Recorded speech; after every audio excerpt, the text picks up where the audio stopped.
Assalamualaikum warahmatullahi wabarakatuh. Waalaikumsalam warahmatullahi wabarakatuh. Bismillahirrahmanirrahim. Alhamdulillahi rabbil alamin. Wassalatu wassalamu ala ashrafil anbiya'i wal mursalin Sayyidina wa maulana Muhammadin wa ala alihi wa ashabihil mujahidin at-tahirin, amma ba'du. Saudara-saudara kaum muslimin rahimakumullah. Pada pertemuan terdahulu kita sudah membicarakan orang-orang yang menjadi teman-teman setan dalam kehidupan di dunia ini. Maka pada pertemuan kali ini kita akan membicarakan tentang siapa yang menjadi musuh-musuh setan di dalam kehidupan. Dengan satu catatan, berbahagialah mereka yang menjadi musuh-musuh setan, tetapi celakalah mereka yang menjadi teman-teman setan. Bagaimanapun juga di dalam kehidupan ini, apabila orang telah memproklamirkan bendera permusuhan kepada kita, maka kita tentu seharusnya bersikap waspada dan mawas diri. Demikian juga iblis dan seluruh bala tentaranya yang terdiri daripada setan-setan. Mereka telah mengibarkan bendera permusuhan kepada Nabi Adam dan anak cucunya, kepada kita umat Rasulullah sallallahu alaihi wasallam. Akan sengsara dan celaka jika kepada iblis dan setan yang telah nyata-nyata mengibarkan bendera permusuhan itu kita mengadakan toleransi, mengadakan kerjasama, dan menjadi budak yang memperturutkan kemauan daripada iblis dan setan. Siapa yang menjadi musuh-musuh setan dalam kehidupan ini? Inilah pertanyaan berikutnya yang diajukan oleh baginda Rasul kepada iblis. Hai iblis, kalau teman-temanmu adalah seperti yang telah engkau jelaskan tadi, sekarang cobalah beritahu saya, siapa di antara umatku yang menjadi musuhmu dalam kehidupan ini? Atas pertanyaan ini iblis laknatullah menjawab, ya Rasul, musuh-musuhku di antara umatmu, pertama anta ya Muhammad. Musuhku yang pertama adalah engkau, wahai Muhammad. Kenapa iblis mencatat Nabi Muhammad sebagai tokoh nomor satu dalam deretan musuh-musuhnya? Mudah difahami. Pertama, keberadaan Rasul merupakan rahmah lil alamin, rahmah bagi lingkungan. Yang kedua, beliau berfungsi menyelamatkan manusia dari tempat yang gelap gulita, dari tempat kesesatan menuju tempat yang terang benderang penuh berisi petunjuk dan hidayah dari Allah Subhanahu wa taala. Maka menurut iblis, inilah manusia perintang pertama atas segala daya dan usahanya menggelincirkan manusia ke jalan yang dimurkai oleh Allah Subhanahu wa taala. Kalau kita baca sejarah, risalah yang dibawa oleh Nabi Muhammad ini memang merupakan risalah yang membawa rahmah bagi alam sekitarnya. Ada sedikit perbedaan dengan risalah-risalah sebelum beliau. Sepertinya risalah yang dibawa oleh para rasul terdahulu itu mempunyai efek yang langsung pada kehidupan di dunia ini. Nabi Nuh misalnya menyampaikan agama. Hai umatku, ini agama. Umat menentang, turun banjir yang menenggelamkan orang-orang kafir. Azab diturunkan pada waktu itu juga, pada saat nabinya masih hidup.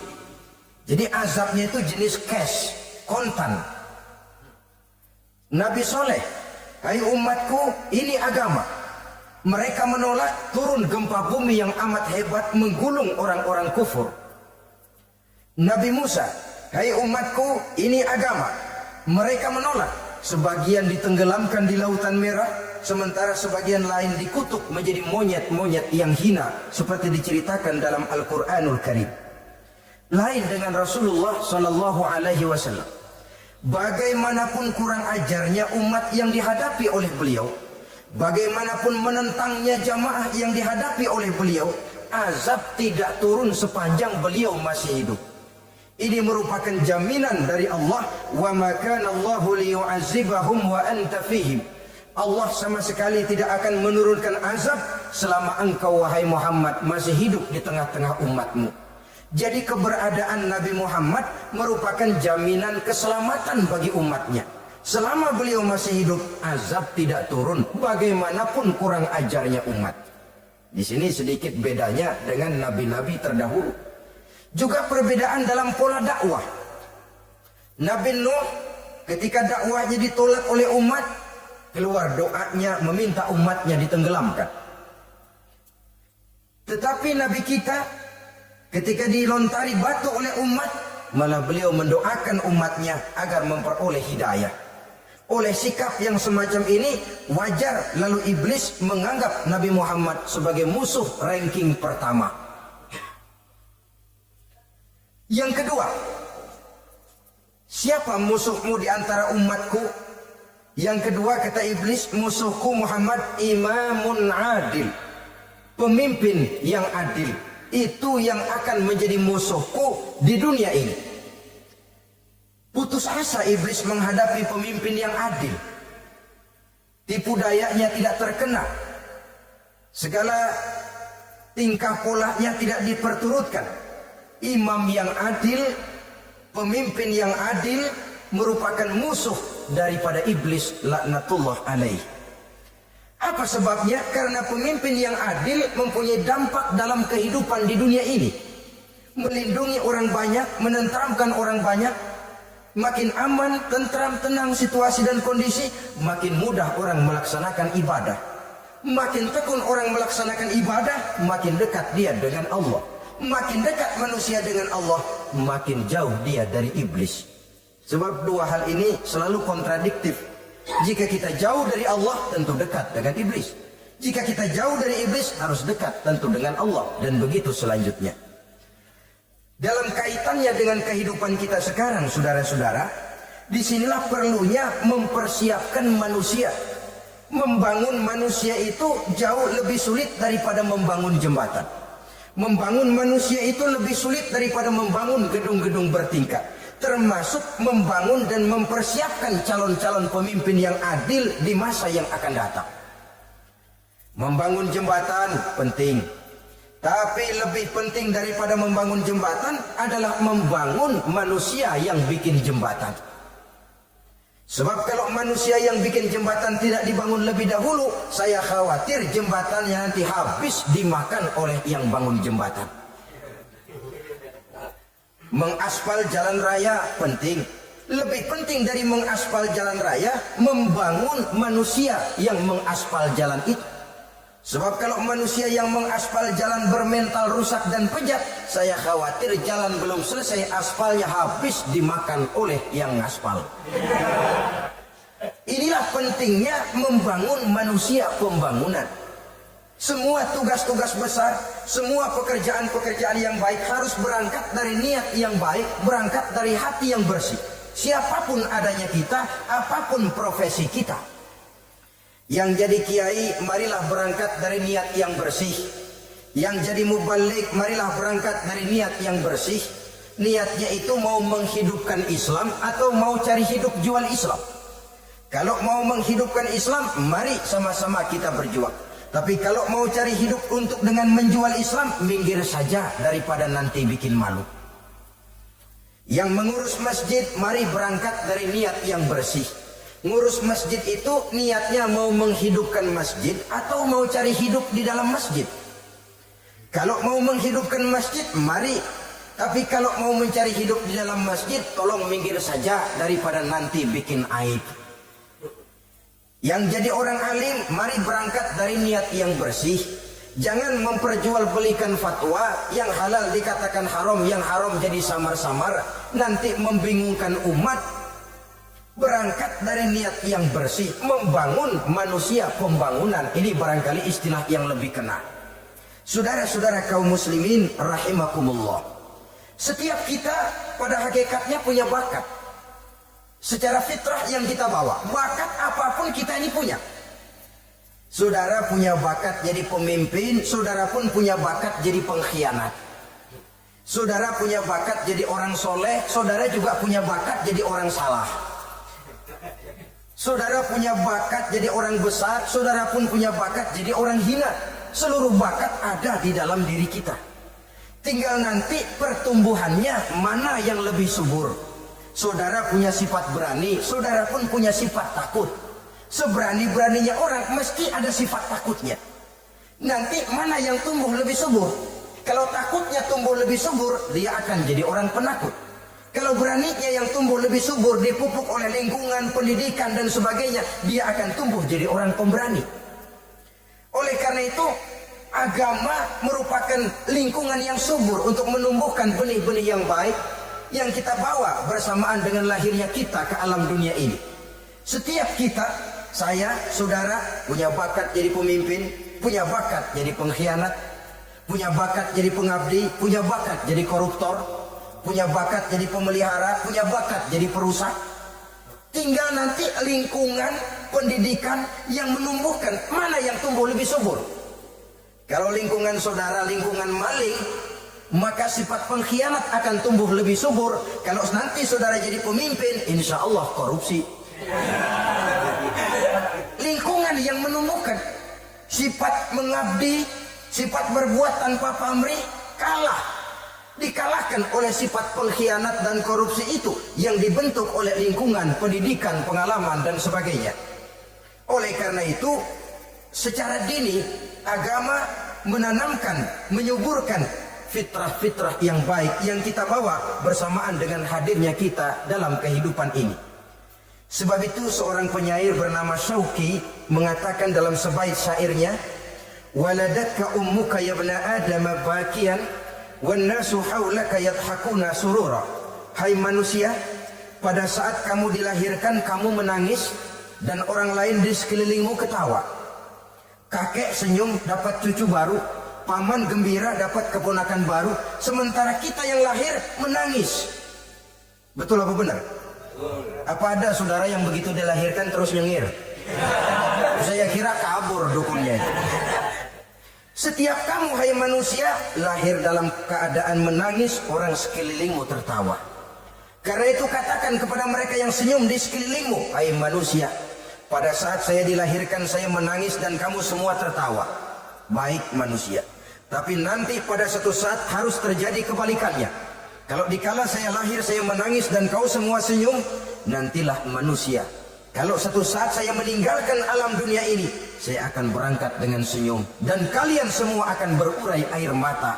Kalau perlu dari Sabang sampai Merauke kibar bendera setengah tiang. Kalau perlu. Jangan terbalik, kita mati melotot orang malah gembira. Karena hidup selalu membawa sifat-sifat yang merusak. Inilah orang kedua yang menjadi musuhnya iblis dan beruntung menjadi musuh iblis. Siapa? Imamun adil, pemimpin yang adil. Saudara-saudara kaum muslimin rahimakumullah. Yang ketiga musuh iblis, ghaniyun mutawadhi, orang kaya yang rendah hati. Orang kaya yang tidak sombong. Kaya apa saja, baik kaya oleh karena ilmu, orang yang kaya karena ilmu disebut orang alim. Baik kaya karena materi, orang kaya karena materi dinamakan hartawan. Baik kaya karena kedudukan, orang yang kaya karena kedudukan dinamakan pejabat. Orang kaya yang rendah hati itu musuh iblis. Beruntung dia menjadi musuh iblis. Iblis tidak senang ada orang kaya tidak sombong. Tapi iblis paling senang kalau ada orang kaya sombong. Lebih senang lagi iblis kalau ada orang miskin sombong. Masya Allah. Orang kaya sombong, walaupun iblis senang, orang masih bilang pantas saja dia sombong kaya, apaan aja punya. Udah miskin sombong, kira-kira yang disombongin apaan? Dalam segala bentuknya sombong ini Allah tidak senang. Tapi iblis senang. Kenapa? Karena sponsor sombong iblis. Kan yang pertama kali sombong iblis toh. Ketika disuruh sujud kepada Nabi Adam, dia nggak mau. Ini kesombongan pertama yang terjadi dalam sejarah. Ketika ditanya kenapa kau tidak mau sujud iblis? Ah, saya kan dibikin dari api, Adam dari tanah. I am the best. Saya lebih hebat daripada iblis, daripada Adam. Adam baru kemarin dibikin, saya sudah lama. Kata Allah, kamu sombong iblis, ini surga bukan tempat orang sombong, keluar. Terusir dia dari surga. Jadi kesombongan pertama adalah kesombongan yang dilakukan oleh iblis. Dan dia tanamkan itu kepada kita supaya jadi orang sombong. Karena itu sombong ilmu, Allah nggak senang, tapi iblis senang. Mentang-mentang ada ilmunya. Nih, satu-satunya ustadz di sini ya. Semua mesti ngaji sama gue. Kalau nggak ngaji sama gue, Islamnya kurang tapi bener. Sombong karena ilmu. Sombong karena pangkat. Mentang-mentang pakai bintang di pundak, jalan pundak duluan. Yang wajar saja hidup ini. Sombong harta pun begitu. Kaum muslimin rahimakumullah. Orang kaya yang rendah hati dimusuhi oleh iblis, tapi dicintai Allah, dicintai Rasul, dicintai malaikat. Caranya bagaimana? Kembali kepada satu kesadaran bahwa pada saat terlahir ke alam dunia ini tidak ada yang pernah kita bawa. Kalau sekarang kita punya rumah, punya kebun, punya kendaraan, punya pabrik, punya segala macam benda, apa itu? Titipan. Pada suatu saat akan diambil kembali oleh yang menitipnya. Kalau titipan itu pandai kita jaga, pandai kita syukuri, titipan akan makin banyak. Sama juga kita dalam kehidupan. Kalau orang bisa kita percaya, saya mau pergi ke luar negeri, rumah saya titip kepada tetangga. Saya pulang dari luar negeri, isi rumah tetap tidak berkurang, malah dibersihi, malah disapu, dihilangkan kotorannya. Tentu bukan main syukur saya, girang saya. Akan bertambah kepercayaan saya untuk menitipkan apa saja. Ini makna la in syakartum la azidannakum wa la in kafartum inna azabi lasyadid. Kalau kamu pandai bersyukur, aku tambah nikmat. Tapi kalau kamu ingkar, azabku teramat pedih. Artinya apa? Nikmat bisa berubah menjadi azab kalau kita tidak pandai mensyukurinya. Ma'asyiral muslimin rahimakumullah. Orang yang kaya ilmu lalu rendah hati, tidak selalu ingin menonjolkan diri. Ini kadang-kadang yang tanggung ini yang bikin berabe. Alim bener enggak, geblok bener juga enggak. Yang sedikit-sedikit mau nonjolin diri. Kalau enggak jadi imam enggak mau ke masjid. Enggak jadi imam enggak mau ke musola. Pokoknya kalau enggak jadi imam marahan sama musola. Macam mana? Saudara-saudara kaum muslimin rendah hati, tidak selalu ingin menonjolkan. Sebab orang yang selalu ingin menonjolkan dirinya biasanya orang yang kekurangan kepercayaan kepada kemampuan dirinya sendiri. Dia selalu ingin dinomorsatukan, dia selalu ingin ditempatkan pada ranking teratas. Dia tidak percaya diri. Orang yang percaya diri dapat bersikap wajar dalam kehidupan. Begitu juga kaya karena harta, dengan menyadari bahwa harta bagaimanapun banyaknya titipan dari Allah. Pada suatu saat akan kembali, dia harus dimanfaatkan sesuai dengan kehendak yang menitipnya. Begitu juga kaya oleh karena pangkat, kedudukan dan jabatan. Pada suatu saat jabatan itu akan hilang dari diri kita. Karenanya sering saya jelaskan bahwa pangkat di dunia ini yang paling tinggi pensiun. Titel yang paling akhir almarhum. Saudara setuju atau tidak, titel itu akan saudara dapat. Bagaimanapun kita cinta kepada pangkat, kedudukan, entah pada akhirnya atau suatu saat akan sampai kepada posisi yang namanya pensiun. Kalau sadarlah kita kepada pemikiran ke arah sana, maka untuk mencapai kekayaan, baik kekayaan harta, kekayaan kedudukan, tidak lalu menghalalkan segala cara untuk mencapai tujuan. Tapi dibatasi oleh norma dan kaedah yang harus dia taati, baik kaedah agama maupun kaedah bernegara. Inilah orang ketiga yang menjadi musuhnya iblis, orang kaya yang rendah hati, orang kaya yang tidak sombong. Yang keempat, saudara-saudara, tajirun shadiq, pedagang, pengusaha yang jujur. Iblis gedek betul, benci bukan main sama pengusaha, sama pedagang yang jujur, yang tidak mengurangi timbangan, tidak nipu pembeli, tidak barang yang jelek dibilang bagus, Atau yang bagus di atas, yang jelek di bawah? Atau dicampur yang baik dengan yang jelek supaya kelihatan semuanya jadi baik? Semua orang ingin untung. Tidak ada kecuali siapapun orangnya. Dan itu wajar. Setiap manusia ingin mendapat keuntungan. Kalau perlu dengan modal minimal mencapai keuntungan maksimal. Seperti yang diajarkan oleh teori ekonomi. Itu kan yang namanya produktif kan.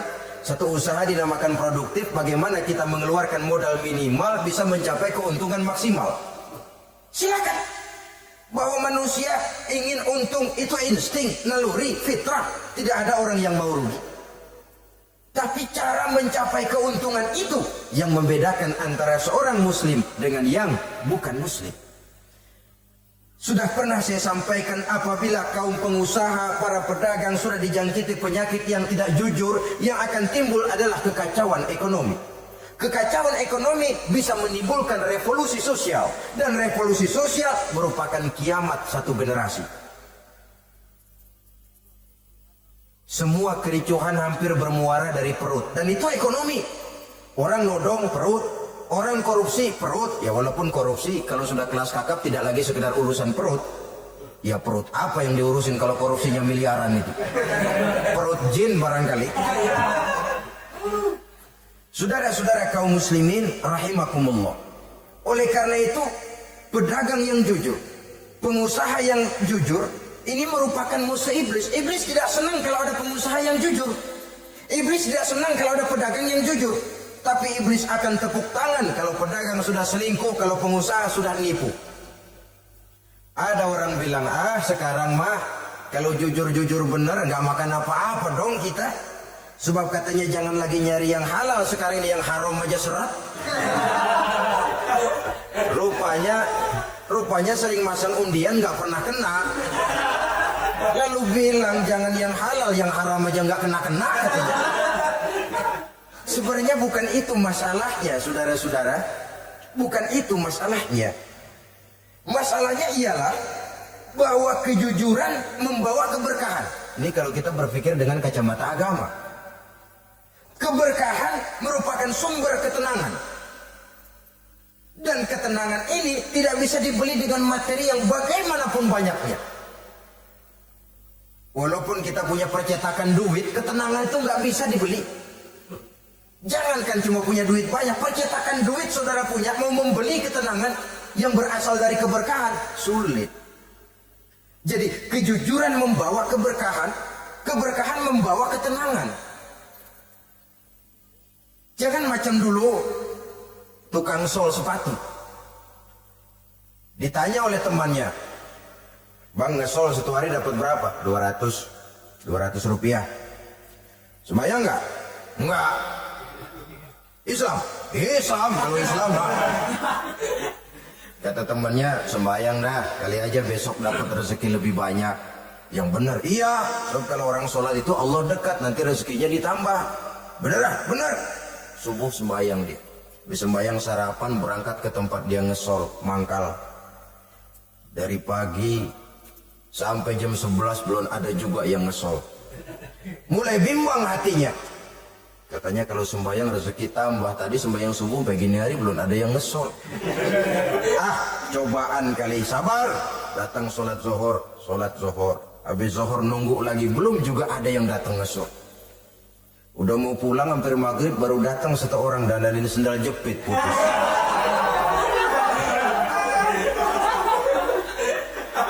Sudah bayar 25 rupiah. Pulang dia si tukang sol ini ketemu sama temennya yang nyuruh sholat tadi. Ditanya, bagaimana penghasilan ini hari? Apa dijawab? Gua kapok deh sembahyang.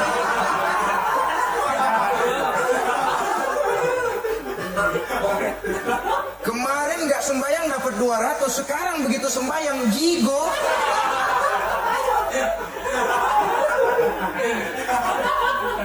Dia tidak sadar bahwa dengan dari kacamata agama 25 rupiah yang membawa berkah jauh lebih baik ketimbang 200 uang panas.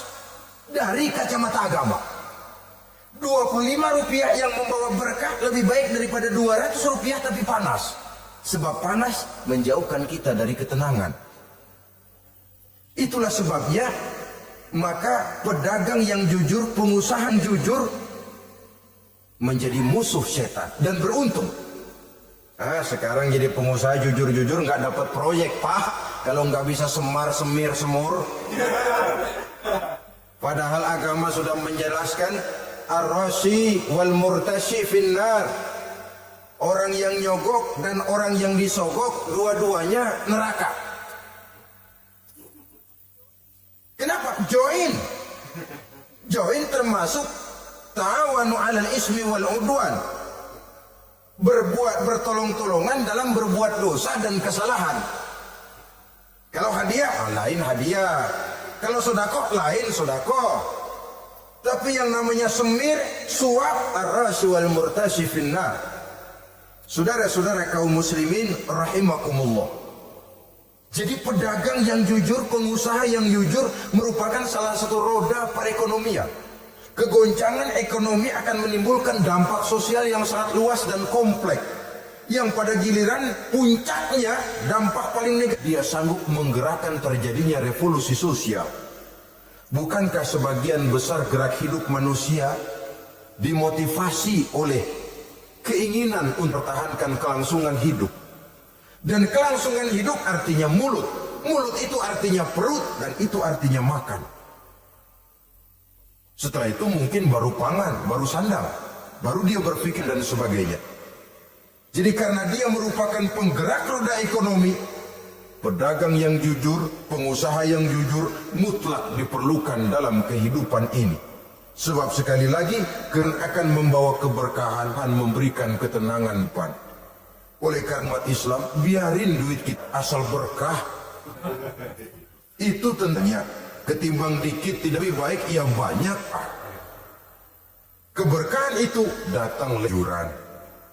Jujuran ini sudah diceritakan Rasul pada saat beliau berniaga ke negeri Syam. Dikala berumur 9 tahun, bahkan dikala berumur 25 tahun, seketika membawa dagangan Sayyidatuna Khadijah yang kelak jadi ibu beliau. Saudara-saudara, kita maklum bahwa solat merupakan sarana yang paling efektif untuk mendekatkan manusia kepada Allah. Makin dekat manusia dengan Allah, makin tidak senang iblis dan setan. Karena itu segala macam cara mereka berusaha mengaduk-ngaduk solat kita. Dan sesungguhnya, jikalau kita mengerjakan solat, itu kan targetnya cuma 2. Pertama, agar solat kita itu sah. Yang kedua, agar solat kita itu qabul, yakni diterima oleh Allah. Kalau soal sah dan tidak, ukurannya gampang. Saya kalau ditanya orang, Pak, solat saya sah atau tidak, saya bisa jawab. Saudara, solatnya syarat rukunnya cukup apa tidak? Cukup, sah. Itu kalau perkara sah. Tapi kalau sudah perkara qabul, Pak, solat saya diterima atau tidak oleh Allah, ini saya tidak bisa jawab. Kenapa? Soal qabul mencakup masalah batin. Cuma ukuran logikanya, kalau syarat rukun cukup, insya Allah qabul. Saudara-saudara kaum muslimin rahimakumullah. Oleh karenanya pada saat kita sholat, iblis, setan datang dari segala macam penjuru supaya kita kehilangan rasa khusyuk. Apalagi kalau kita jadi imam yang gerak kita, bacaan kita dilihat, didengar, disaksikan oleh orang banyak. Digodanya gerakan kita, dibolak-baliknya hati kita, supaya di dalam sholat itu banyak yang kita ingat, hal-hal yang tidak ada hubungannya dengan sholat. Kadang-kadang belum sholat kita ribut nyari pulpen, nggak ketemu, begitu takbir ingat pulpen di atas lemari. Mulai goncang lagi niat kita sholat. Kadang-kadang kalau hati tidak bisa dipermainkan, iblis berbisik lagi. Gerakan kita dalam sholat tidak mencerminkan kekhusyuan. Kalau gerak juga ternyata masih bisa khusyuk, bacaan kita dibuatnya kita seperti dikejar-kejar waktu. Sholat isya misalnya dengan cara kilat khusus, super singkat. Saya katakan tadi, apalagi kalau kita jadi imam, iblis mudah mendatangkan penyakit riya. Karena mengimami orang banyak, lalu supaya dikira alim, Dibuatlah sholatnya itu mantep-mantep. Surahnya dicari yang panjang-panjang. Paling pendek sabihis sama wadduha. Tapi kalau sudah sholat sendirian, cukup inna a'tainakal kautsar sama qul huwallahu ahad.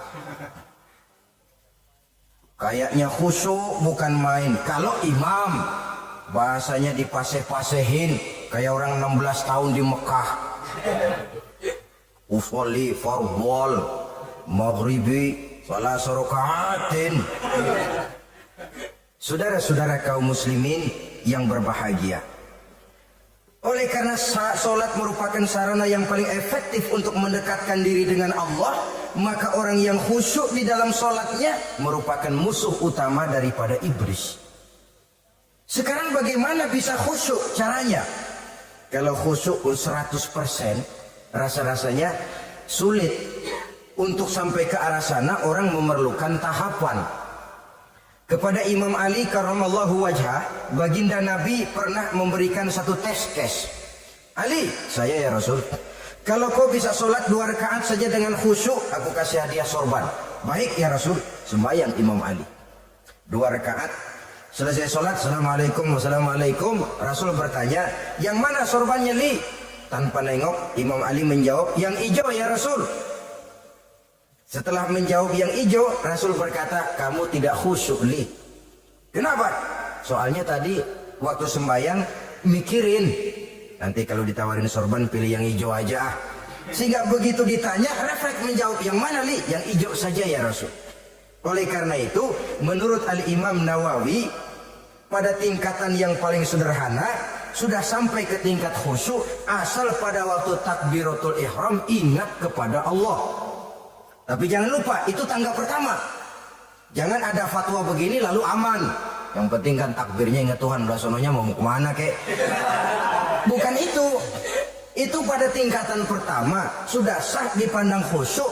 Sholatnya orang awam, asal pada waktu takbiratul ihram dia ingat kepada Allah. Tetapi harus terus berusaha agar sepanjang sholat dia ingat kepada Allah. Caranya bagaimana? Pertama, menanamkan diri bahwa pada saat kita sedang mengerjakan sholat, yang lain tidak ada kecuali Allah. Yang kedua, berusaha memahami apa yang kita baca. Sehingga pada saat kita sujud, subhana rabbiyal a'la wa bihamdi, terbayang kemahasucian Allah, kemahatinggian Allah. Sehingga hati tidak mengembara, mulut berucap, hati mengikuti apa yang diucapkan. Yang kadang-kadang membuat hati kita jalan-jalan, badan di masjid, badan takbir, badan ruku, tapi hati di pasar, hati di kantor, hati di pabrik. Karena yang kita ucapkan tidak berakar di hati. Yang kita baca kita nggak tahu artinya. Sangat boleh jadi hati lalu mengembara kemana-mana. Jadi untuk menopang kekhusyuan ini, cara yang paling efektif, pertama, tidak ada yang lain pada waktu kita sholat kecuali Allah. Yang kedua, berusaha memahami apa yang kita baca. Dikala kita sujud dikala kita duduk di antara 2 sujud, Rabbighfirli, ya Allah ampuni dosa saya, warhamni, kasihani saya, dan selanjutnya. Mulut membaca, hati mengikuti. Dengan mengikuti, hati tidak terlalu mengembara, ada tempat dia kembali. Saudara-saudara kaum muslimin rahimakumullah. Itu yang kelima. Yang keenam, yang menjadi musuh iblis, mukminun nasih. Orang mukmin yang suka memberikan nasihat. Orang mukmin yang suka memberikan petunjuk. Termasuk juru-juru dakwah, para mubaligh itu merupakan musuh utama iblis. Kenapa? Tiap hari iblis kampanye. Tiap hari iblis mengajak dengan segala macam cara yang kalau perlu dia berikan kamuflase. Dia berikan fata morgana. Kalau perlu yang haram dia bungkus dengan merek halal. Kalau perlu kejahatan dia bungkus dengan baju kebajikan. Istilahnya racun diberi merek madu. Dan itu wajar. Cuma kita tentu harus punya filter, daya saring positif agar tidak salah pilih. Karena iblis ini pintar betul. Kalau kita khusyuk dalam sholat, dia tanamkan kepada kita misalnya seperti tadi itu. Sholatmu memang hebat, khusyuk. Di kampung ini tidak ada orang yang sholatnya seperti kamu. Tertanam itu dalam hati kita, timbul ujub. Akhirnya, iya, gue lihat dia di kampus ini kagak ada yang sembayangi kayak gua. Nah, sudah masuk iblis. Jadi dia pandai mengikuti gerak hati dan irama denyut jantung manusia ini. Kemana kecenderungan manusia, ke situ dia masuk. Pendeknya iblis itu ibarat tukang joget, dia ngerti bener irama kendang. Saudara-saudara kaum muslimin rahimakumullah, termasuk juru-juru dakwah, para mubalik, orang yang suka memberikan nasihat ini, mereka memberikan filter kepada umat, kepada jamaah, jangan sampai salah pilih. Dan iblis menyesatkan kita supaya kita salah pilih. Satu contoh ringan, kalau di depan saudara ada 2 buah gelas, yang segelas isinya jamu, yang segelas sirup, kira-kira saudara minum yang mana? Jamu. Jamu apa sirup? Jamu. Sirup apa jamu? Jamu. Orang yang pikirannya panjang, dia pasti minum jamu. Pahit memang, getir memang, tapi besok badan sehat, tenaga kuat, gairah kerja ada, kreativitas timbul, semangat menghadapi kehidupan tumbuh. Orang mukmin, orang yang berpandangan jauh ke depan. Pandangannya panjang. Panjang kemana? Tidak cuma ke dunia, sampai juga dia memandang ke alam barzakh, ke akhirat. Sholat itu jamu, pahit. Ngaji, hadir di majelis taklim, itu jamu, pahit. Sedekah, jamu, pahit. Mengeluarkan uang untuk kepentingan orang lain. Enak aja minta sumbangan, datang-datang yang nyari pros keringat banding tulang gue, lu datang-datang mau minta. Yang enak ngumpulin harta, lalu bakhil bin pelit alias medit. Itu jamu. Saudara hadirin yang saya muliakan, sedekah jamu pahit, puasa jamu pahit, jihad jamu pahit.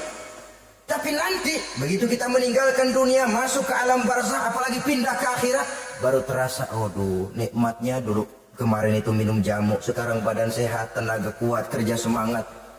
Nikmatnya dulu saya waktu di dunia sholat, rajin ngaji, suka sedekah, suka menolong orang. Sekarang terasa manfaatnya begitu saya berada di alam barzakh, apalagi sudah dibangkitkan di padang mahsyar di akhirat nanti, terasa seluruh kebajikan yang saya kerjakan.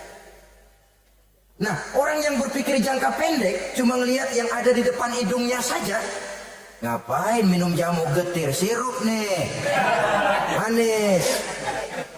Dia minum, dia ambil sirup, minum, manis memang pada waktu minum, tapi besok bibir jontor. Meninggalkan perintah Allah, sirup itu manis. Tidak sholat, manis. Tidak bayar zakat, sirup, manis. Tidak mau puasa, sirup, manis. Manis sekarang. Tapi nanti besok begitu masuk ke alam barzakh, begitu dibangkitkan di padang mahsyar di akhirat nanti, merintih kita menahan penyesalan yang sudah tidak ada artinya lagi. Sampai-sampai penduduk mahsyar itu ada yang berkata, diceritakan dalam Quran, ya laitani kuntu turaba. Wahai celaka, kenapa kita nggak jadi tanah saja? Menyesali kejadiannya. Andai kata mereka bisa kembali ke hidup di dunia lagi, mereka akan minta kejadian yang kedua untuk berbuat baik. Tapi tentu sudah penyesalan yang tidak ada gunanya lagi. Maka saudara-saudara, emang cuman jalan duluan kecebur di sumur yang nyesel duluan. Ada orang jalan, yang paling depan kecebur di sumur, itu tuh, nyesel duluan gitu dia. Nyesel duluan. Yang lain mesti nyeselnya belakangan. Saudara hadirin yang saya muliakan, nah, orang yang suka memberikan nasihat kepada orang lain dimusuhi iblis. Kenapa? Tentu nasihat yang membawa kebaikan. Iblis nggak senang betul itu. Kita nasihatin teman, udah berhenti dah, jangan pada mabuk lagi. Iblis gergetan bener. Ini orang dilarang lagi. Kita nasihati teman, udah jangan masang-masang lagi dah, nggak bakalan kena, dikebohongin. Nggak ada orang jadi kaya masang judi, bangkrut malah loh. Ini kan termasuk tipu daya iblis, judi dinamain sumbangan. Itu sama saja itu, madu, racun mereknya madu. Judi dinamain sumbangan. Galakang meja pada nyumbang. Kayak orang kaya lagunya. Saudara-saudara kaum muslimin rahimakumullah, adalah kewajiban kita memang untuk tawasau bil haq, saling nasihat menasihati. Setiap kita juru dakwah, setiap kita wajib menyampaikan apa yang sudah kita tahu kepada orang yang belum atau kurang tahu. Saudara yang bisa bismillah wajib mendakwahkan bismillah itu kepada orang yang belum tahu bismillah. Saudara bisa Fatihah harus menyampaikan itu kepada orang yang belum bisa Fatihah. Persetan dengan orang lain. Apalagi yang cuma kerjanya ngeritik saja, lu baru bisa Fatihah doang udah ngajar. Biar aja yang diajarin gak bisa Fatihah kok. Apa masalahnya pemerataan di bidang keilmuan? Sebab memang biasa penonton itu selalu lebih pandai menilai, kayaknya lebih pintar dari yang main. Sama saja orang nonton bola ngomel melulu, padahal dia sendiri belum tentu bisa main. Dengerin orang pidato pun begitu, Montan bisa. Wah, kalau dia yang pidato 1 jam kayak semenit. Tapi kalau si Ana tuh kita udah pegel belum juga mau berhenti. Montan bisa, coba dia suruh pidato udah 1/4 jam masih ama badu. Apa mau dibilang ama badu? Yang ketujuh, yang menjadi musuhnya iblis, taibun sabitun ala taubatihi, orang yang bertaubat dan tetap di atas taubatnya. Secara jujur, tidak ada manusia yang tidak punya salah. Dan orang yang baik memang bukan orang yang tidak punya salah. Karena tidak ada orang yang tidak punya salah. Orang yang baik adalah orang yang apabila melakukan kesalahan dia segera sadar, dijadikannya itu sebagai pelajaran untuk tidak diulanginya lagi pada masa yang akan datang. Biasanya kita menghakimi orang pintar, kita nggak pernah merasa bahwa kita juga punya kesalahan. Kalau kita lihat maling ayam kita teriak, padahal kita nyolong kambing.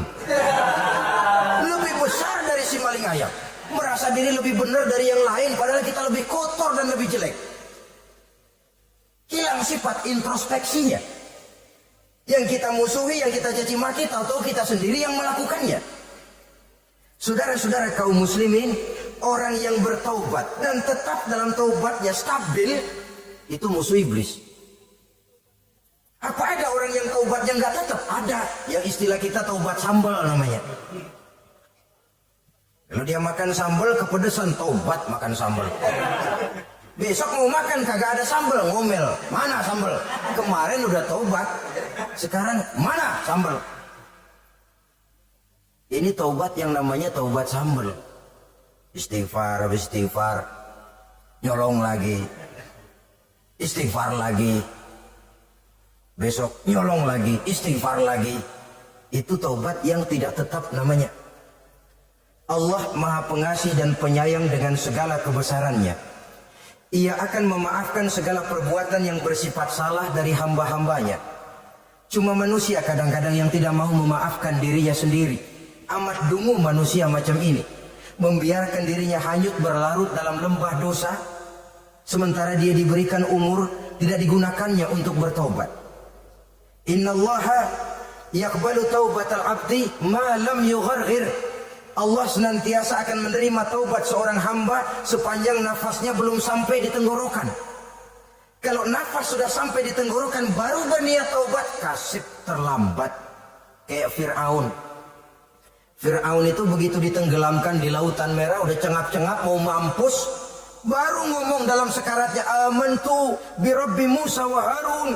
Kalau begini mah saya juga percaya sama Tuhannya Musa. Udah sekarat baru mau taubat, malaikat maut gemes banget dilelepin, mati.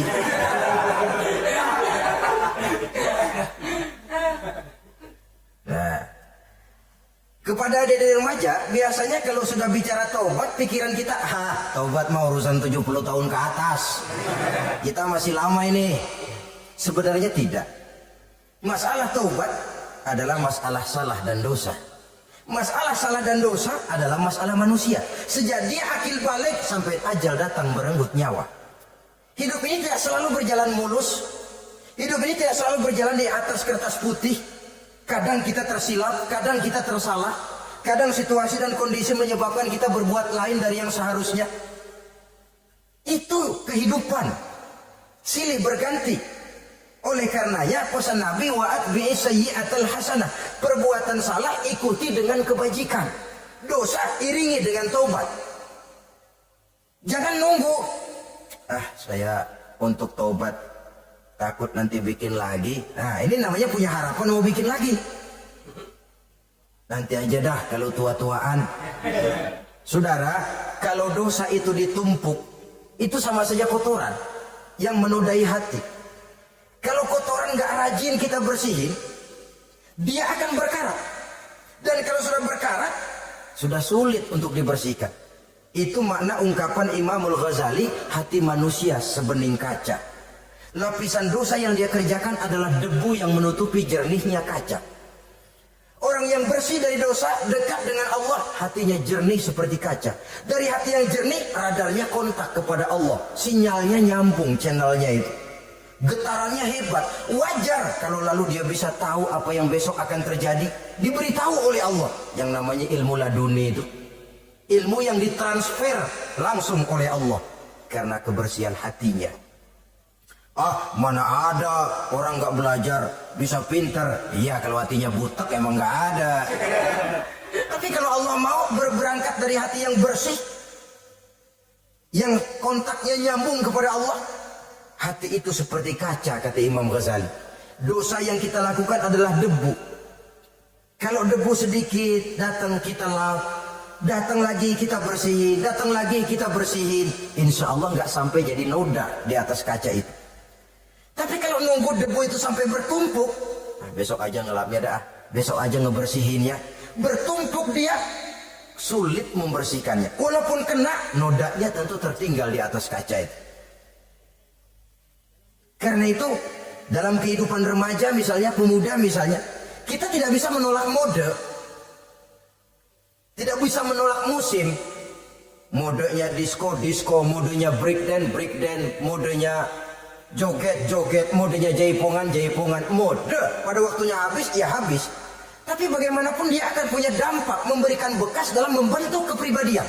Dan ini efek yang tidak kita inginkan. Efeknya, bukan modenya itu. Jadi oleh karenanya saudara-saudara, masalah taubat bukan masalah 70 tahun ke atas, tapi masalah manusia sejak dia akil balik sampai ajal datang merenggut nyawa. Sepanjang nafas belum sampai di kerongkongan, Allah akan menerima taubat seorang hamba. Bahkan dalam hadis qudsi Allah menyatakan, "Lau amiltumul khotoya hatta mala'atis sama thumma nadimtum fataballahu alaikum." Kalaupun kamu berbuat dosa sampai penuh langit dengan dosamu, kemudian kamu bertaubat dan menyesal, Allah pasti akan menerima taubatmu. Jadi orang yang taubat dengan sebenarnya dan tetap dalam taubatnya itu musuh iblis. Tapi orang yang taubatnya angin-anginan, iblis demen banget. Dari sembahyang, besok mabok, besoknya lagi nyolong, besoknya lagi zina, besok taubat lagi. Kata iblis, surak, iya lu gocet dah Tuhan.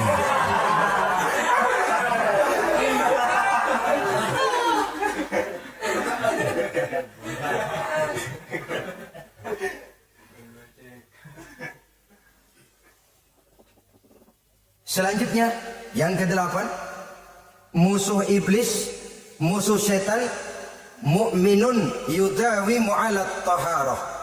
Orang mukmin yang membiasakan diri selalu dalam keadaan bersuci. Baik dari hadas kecil, lebih-lebih dari hadas besar.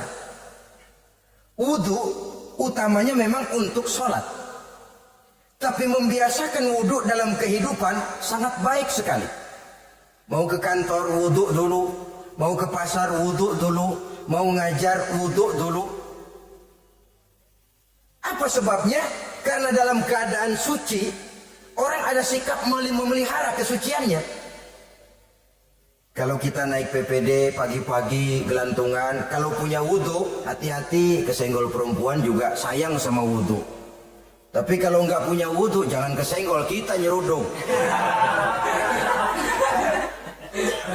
Ada semacam sikap apik di dalam kehidupan ini.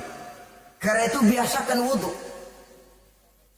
Untuk menjaga kebersihan diri, kebersihan zahir, kebersihan batin. Belum lagi kemanfaatan di akhirat. Sebab kata Nabi, "Inna ummati ya'tuna yaumal qiyamah ghurran muhajjalin min atharil wudu. Umatku di akhirat nanti akan datang menghadap Allah dengan muka berseri-seri, bersinar-sinar dari sebab sering wudu. Sehingga tidak usah mengaku pun Rasul akan memanggil karena muka yang sering tersentuh air wudu ini. Mu'minun yudawimu ala taharah. Orang mukmin yang selalu membiasakan diri berada dalam keadaan suci, berwudu. Kita lihat ajaran wudu ya.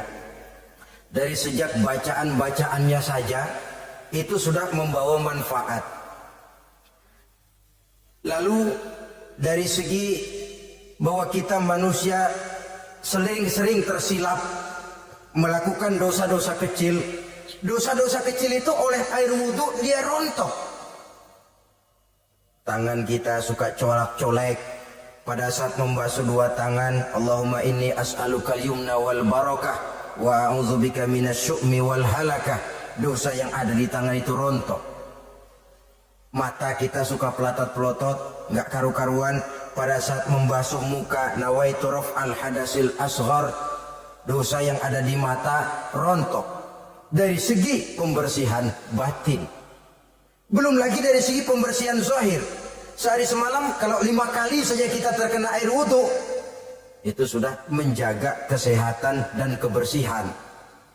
Saudara-saudara kaum muslimin rahimakumullah. Yang ke-9, orang yang menjadi musuh iblis yaitu mutawarra'un anil haram. Orang yang memelihara diri dari yang diharamkan oleh Allah. Terpelihara dirinya, terpelihara yang dimakannya, yang diminumnya dari jenis-jenis yang haram, baik sedikit maupun banyak. Jangan cuma teriak haram waktu sedikit, tapi giliran banyak halal. Sama saja orang dikasih tahu, itu ada cerita anak-anak, Pak Haji punya anak main judi, dikasih tahu, Pak anak bapak main judi, astagfirullah katanya. Tapi menang Pak, alhamdulillah. Ini kan sama saja. Giliran sedikit dibilang haram karena dia nggak dapat jatah, begitu dapat banyak dan dia kecipratan jadi halal. Yang sedikit halal haram, banyaknya pun juga haram. Yang banyaknya haram, sedikitnya juga haram. Ada orang bilang minuman keras kalau nggak mabuk kan nggak haram. Yang memabukkan banyaknya, sedikitnya tetap saja haram. Ma askaro kasiruhu faqaliluhu haramun. Apa yang banyak menyebabkan jadi mabuk, sedikitnya pun juga haram. Saudara-saudara kaum muslimin, yang ke-10 yang terakhir, musuh daripada iblis ialah mukminun rahimun. Orang mukmin yang berhati pengasih. Orang mukmin yang suka menyambung silaturahmi.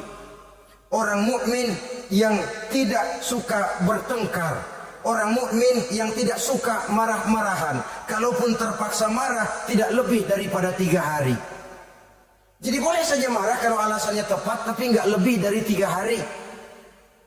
Kalau perlu bikin perjanjian, kita marah ya 3 hari. Itu limit. Tidak halal kata Nabi bagi seorang muslim menjauhi saudaranya lebih dari 3 hari. Tidak halal itu artinya haram. Kita ini kadang-kadang kalau sudah marahan sama tetangga kah, sama teman kah, kadang-kadang suka berlaku perpanjangan waktu. Tidak cukup perpanjangan waktu, ditambah lagi perpanjangan generasi. Enggak cukup kita yang marah, orang lain kita sundut-sundut supaya ngikut marah lagi. Marah pakai ngundang. Kayak mafia lagunya, udah dia marah, orang lain lagi disuruh marah. Saudara hadirin yang saya muliakan, mukmin yang punya sifat belas kasih, berhati jernih, itu musuh utama dari iblis. Tapi mukmin yang suka marah-marahan, tukang hasut dan tukang bakar, itu teman-teman iblis. Oleh karena itu, mudah-mudahan kita semua menjadi musuh iblis. Dan jangan menjadi musuh iblis. Jangan menjadi teman iblis. Sebab iblis sudah kadang memproklamirkan permusuhan. Sekali dia musuh kita, selamanya dia akan tetap menjadi musuh kita. Berusahalah untuk menjadi musuh iblis dan jangan sekali-kali toleransi. Jangan berusaha menjadi teman iblis. Inilah yang kita bicarakan pada pertemuan ini. Mudah-mudahan ada manfaatnya. Terima kasih atas segala perhatian. Mohon maaf atas segala kekurangan. Wassalamualaikum warahmatullahi wabarakatuh. Waalaikumsalam warahmatullahi wabarakatuh.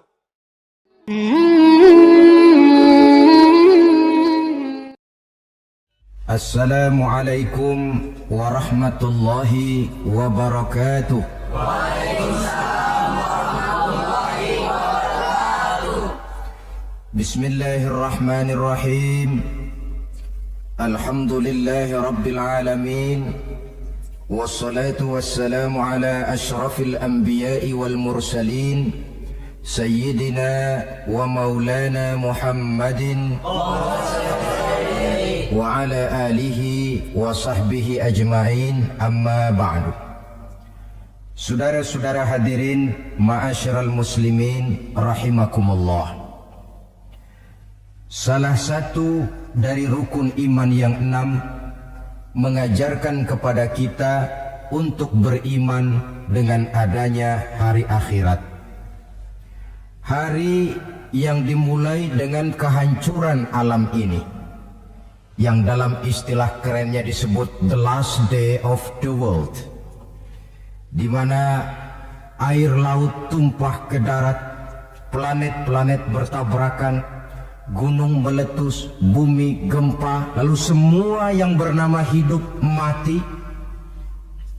Terjadilah kebangkitan setelah mati itu dalam kehidupan yang disebut kehidupan akhirat. Pada kehidupan akhirat itu Allah jelaskan dalam surah Abasa ayat 34, yauma yafirrul mar'u min akhihi wa ummihi wa abihi wa sahibatihi wa banihi likulli imri'in minhum yauma idzin sya'nun yughnih. Hari di mana setiap orang akan lari dari saudaranya, dari ibunya dan bapaknya, dari istrinya dan anak-anaknya. Setiap orang pada hari itu disibukkan oleh persoalannya sendiri-sendiri. Sehingga sangat boleh jadi hari itu orang tua tidak lagi sempat memikirkan anaknya. Seorang suami tidak lagi sempat memikirkan istrinya. Seorang teman pun tidak akan sempat memikirkan teman. Tiap orang sibuk dengan persoalannya sendiri-sendiri untuk mempertanggungjawabkan kegiatan hidupnya ketika di dunia ini. Dalam keadaan semacam itu, di mana orang disibukkan dengan persoalannya masing-masing, ada 7 golongan manusia yang mereka tenang-tenang saja. Orang lain bingung, mereka kalem. Orang lain kepanasan, mereka mendapat keteduhan. Siapa mereka? Inilah yang akan kita jadikan pembicaraan pada pertemuan kita kali ini. Bersumber dari sebuah hadis di mana bersabda Rasulullah sallallahu alaihi wasallam, sab'atun yuzilluhumullahu yawma la zilla illa zilluh.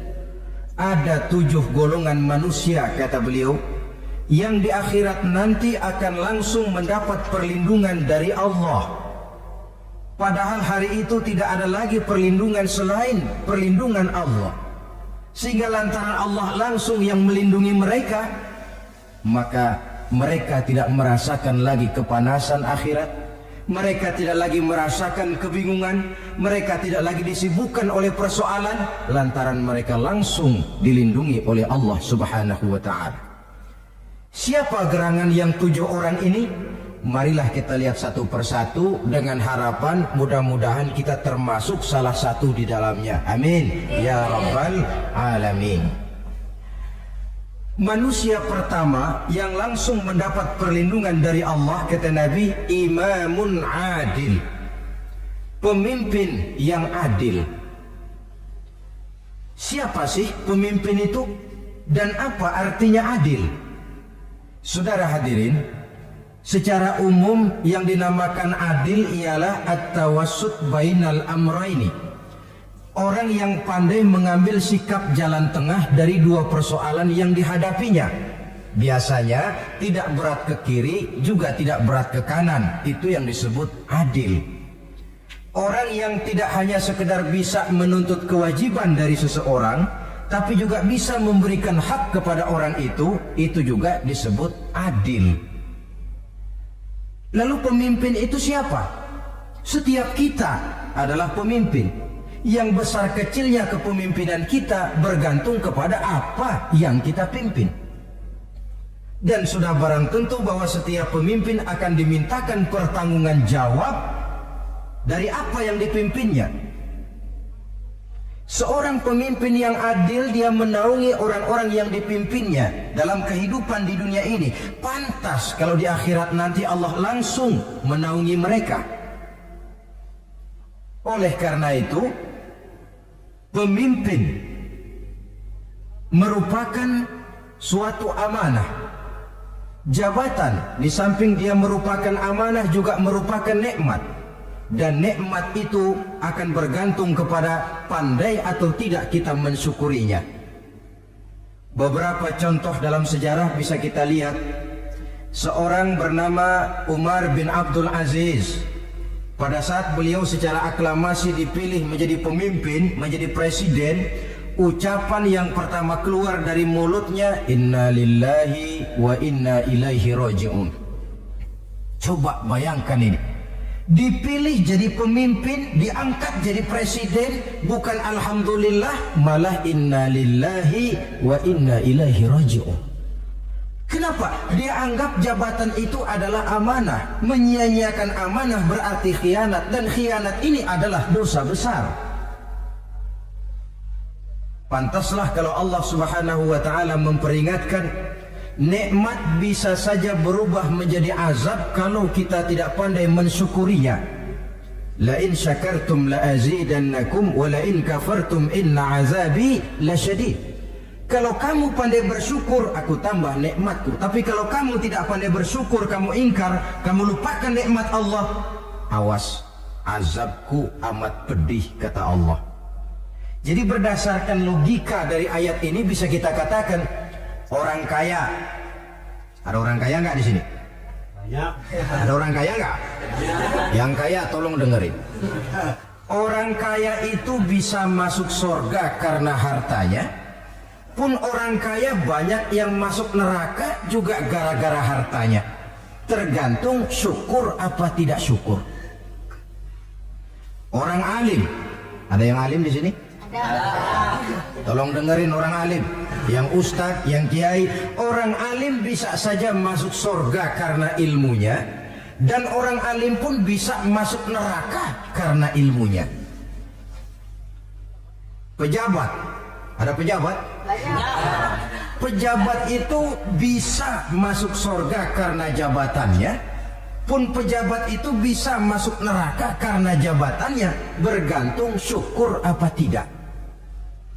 Kalau ada orang kaya, hartanya didapat dari jalan yang halal, berusaha menurut yang disyariatkan oleh Allah, lalu hartanya itu tidak cuma untuk ditumpuk 7 turunan, namun juga berfungsi sosial. Dia bantu pembangunan masjid, dia makmurkan majelis taklim, dia santuni yatim piatu. Orang kaya macam itu dengan hartanya, insya Allah bisa sampai ke surga. Tapi kalau ada orang kaya, hartanya didapat dari segala macam cara, asal harta tercapai segala cara halal, perlu jilat atas, perlu injak bawah, perlu sikut kiri kanan. Setelah dapat harta lalu pelitnya 17 setan. Tidak mau zakat, infak, apatah lagi sodako. Orang kaya macam itu dengan hartanya bisa masuk neraka. Na'udzubillah min. Ada orang alim, dengan ilmunya dia bimbing umat. Dia katakan yang halal itu halal, yang haram itu haram. Dia katakan yang hak itu adalah hak, yang batil adalah batil. Dia tidak peduli apapun resikonya. Orang alim semacam itu dengan ilmunya bisa sampai ke surga. Tapi kalau ada orang alim, dengan ilmunya dia malah membodoh-bodohi orang yang memang sudah bodoh. Yang halal dibilang haram, yang haram dibikin remeng-remeng. Menjadi penjilat ke sana kemari. Orang alim semacam itu bisa masuk neraka karena ilmunya. Begitu juga pejabat, pemimpin. Kalau dengan jabatannya sebagai pemimpin dia berlaku adil, menaungi rakyatnya. Orang besar salah dihukum, orang kecil salah juga dihukum. Tidak hanya pandai menuntut kewajiban, tapi juga pandai memberikan hak. Pemimpin yang adil semacam ini mensyukuri nikmatnya jabatannya, dia bisa sampai ke surga karena jabatannya. Tapi kalau dengan jabatannya dia berlaku sewenang-wenang, yang besar salah didiamkan, yang kecil salah segera ditegakkan hukum, hanya pandai menuntut kewajiban dari rakyatnya tapi tidak pandai memberikan hak, maka pemimpin semacam ini lantaran tidak pandai mensyukuri nikmat, bisa saja nikmat itu berubah menjadi azab. Oleh karena itu saudara-saudara, pemimpin menaungi rakyat, pantas kalau di akhirat nanti Allah langsung menaungi beliau. Siapa pemimpin? Tiap kita. Bapak pemimpin di rumah tangganya, ibu pemimpin bagi anak-anaknya, Pak Lurah memimpin di kelurahannya, Pak Camat memimpin di kecamatannya, pemuda pemimpin bagi dirinya sendiri, akan dimintakan pertanggungan jawab. Kalian para remaja yang hadir di sini memimpin dirimu sendiri. Kau akan ditanya, tanganmu kau lebih banyak gunakan buat apa? Kakimu lebih banyak kau bawa jalan kemana? Lidahmu lebih banyak membicarakan apa? Dan hari pertanggungan jawab nanti kalian jangan berharap akan ada saksi dari luar. Saksinya anggota badan kita sendiri. Dalam surah Yasin Allah jelaskan, Al-yawma nakhtimu ala afwahihim wa tukallimuna aydihim wa tashhadu arjuluhum bima kanu yaksibun. Ada kan di surah Yasin? Ayat berapa? Pokoknya Yasin dah. Daripada repot-repot, pokoknya Yasin gitu aja biar urusan lancar. Al-yawma nakhtimu ala afwahihim. Pada hari itu kami kunci mulut mereka. Jadi tidak pandai lagi mulut ini bicara. Wa tukallimuna aydihim, tangan-tangan mereka yang akan bicara kepada kami. Wa tashhadu arjuluhum, kaki mereka akan memberikan kesaksian bima kanu yaksibun, terhadap apa saja yang telah pernah mereka lakukan dalam kehidupan di dunia ini. Hari pertanggungan jawab. Oleh karena itu kalau kita memimpin diri sendiri, berlakulah adil kepada diri sendiri. Nah, lalu masalahnya memang kita mesti adil kepada siapa saja sih? Ada 3 hal pokok yang kita harus berlaku adil. Pertama, adil kepada Allah. Yang kedua, adil kepada sesama makhluk. Dan yang ketiga, adil kepada diri sendiri. Adil kepada Allah artinya apa? Mendahulukan hak Allah daripada kepentingan pribadi. Kalau sudah datang waktu sholat asar misalnya, walaupun sedang enaknya latihan voli, berhentilah dulu sebentar. Sholat kita adil kepada Allah. Adil kenapa? Dalam contohnya dengan sholat misalnya, sholat itu kan sehari semalam 5 waktu yang wajib. Betul apa betul? Betul. 5 waktu. Lah sholat itu kalau sholat bagus taruhlah 7 menit. Kalau sholatnya itu kilat 4 menit.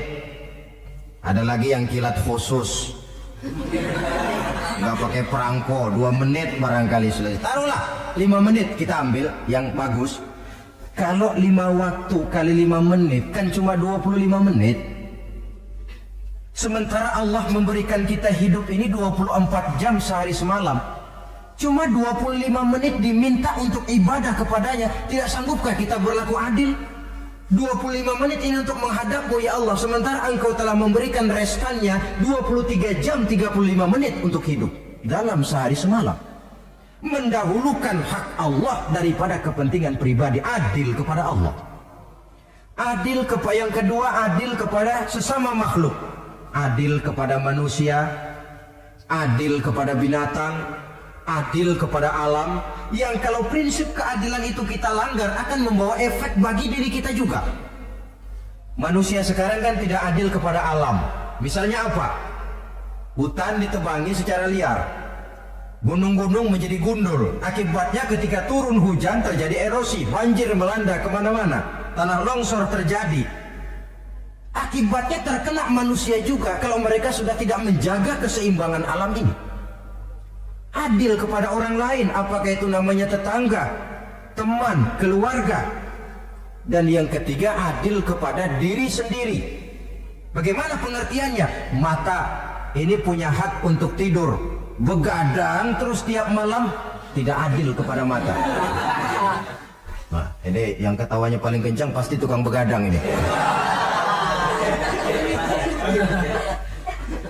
Perut ini punya hak untuk tidur, puasa saja siang malam, mengurangi hak perut. Adil kepada diri sendiri. Untuk kehidupan yang akan datang di akhirat, pasti akan kita temui, kita yakini keberadaannya.